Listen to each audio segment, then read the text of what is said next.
Okay, so we're looking at Paul's apologetic in action, and he is in Athens. He meets up with some Neoplatonic philosophers, some followers of Plotinus, the Epicureans and the Stoics, uh, two different groups of Neoplatonists. He meets up with them. They bring him to Mars Hill, and then picking up in verse um, 22, it says, then Paul, and also I should say, the Areopagus was kind of a place. Um, it says in verse 21, the Athenians spent all their time uh, in nothing else but to hear or tell some new thing, and what they were doing is philosophizing. So that's what they were doing at Areopagus or Mars Hill. Okay, so verse 22. Then Paul stood in the midst of Mars Hill and said, Ye men of Athens, I perceive that in all things you are too superstitious. For as I passed by and beheld your devotions, I found an altar with this inscription, To the unknown God. Whom therefore you ignorantly worship, him declare I unto you. God that made the world and all things therein, seeing that he is Lord of heaven and earth, dwelleth not in temples made with hands, neither is worshipped with men's hands, as though he needed anything, seeing he giveth life to all, and breath and all things, and hath made of one blood all nations of men for to dwell on all the face of the earth, and hath determined the times before appointed, and the bounds of their habitation, that they should seek the Lord, if haply they might feel after him, and find him, though he be not far from every one of us. For in him we live and move and have our being, as certain also of your poets have said, for we are also his offspring. Forasmuch then as we are the offspring of God, we ought not to think that the Godhead is like unto gold or silver or stone, graven by art and man's device. And the times of this ignorance God winked at, but now commandeth all men everywhere to repent, because he hath appointed a day in the which he will judge the world in righteousness by that man whom he hath ordained, whereof he hath given assurance unto all men, in that he hath raised him from the dead.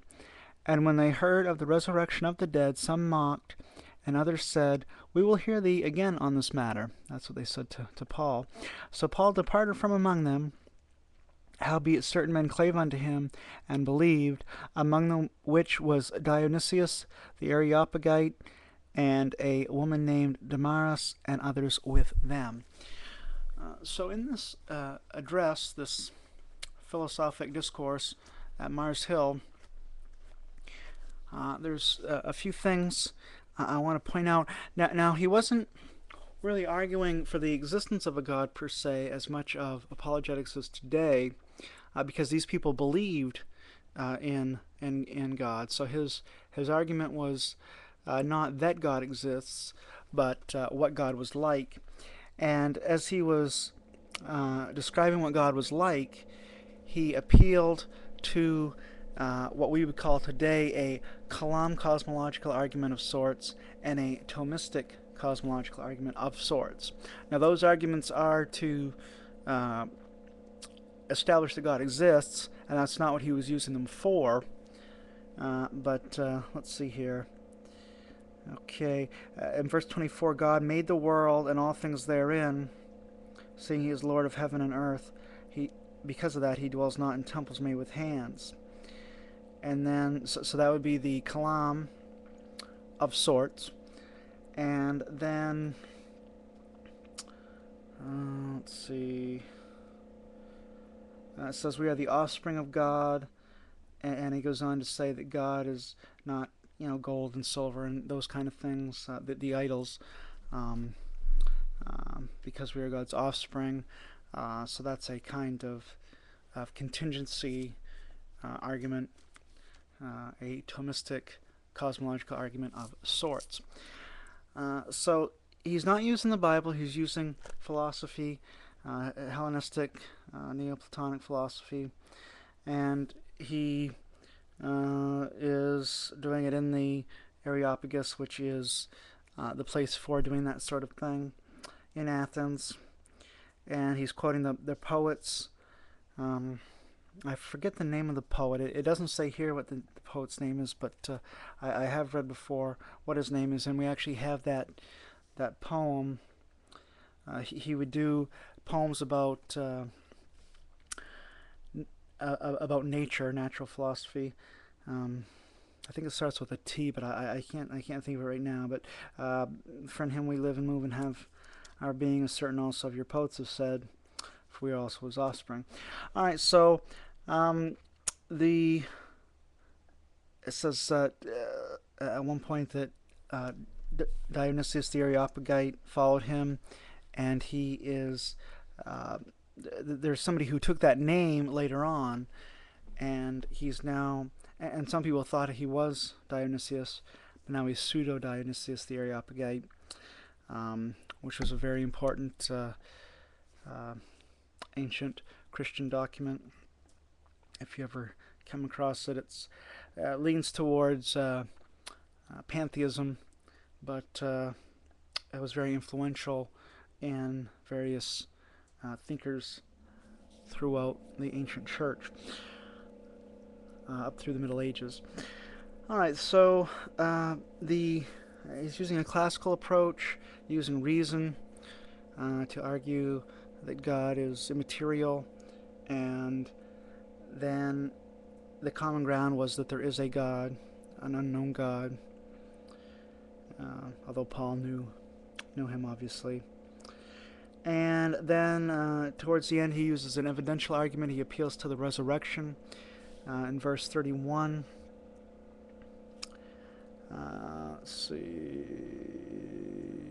Well, first in verse 31, or verse 30, and the times of this ignorance God winked at, but now commandeth all men everywhere to repent.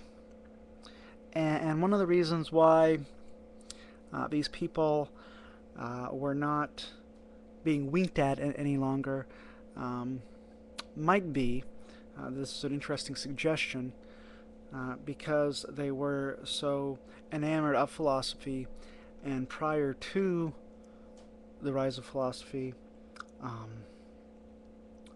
without the Hebrew scriptures, it was hard to know these things. And Augustine, for example, speaks of the Plato bringing him to the Logos, and then the scriptures bringing him to Christ. So the concept of the Logos was very important in Hellenistic philosophy. All right, so the evidential argument: Jesus rose from the dead. It says, let's see, he hath given assurance unto all men, in that he hath raised him, Christ, from the dead. So there's evidential and classical apologetics in Athens, not presuppositional, but classical and evidential in Athens to the Hellenes. And then with respect to the Jews, he used the common ground of the Old Testament, drawing out the implications of Jesus as the coming Messiah. So that is some examples of a Pauline apologetic, straight from the pages of the New Testament. Acts chapter 17. Merry Christmas.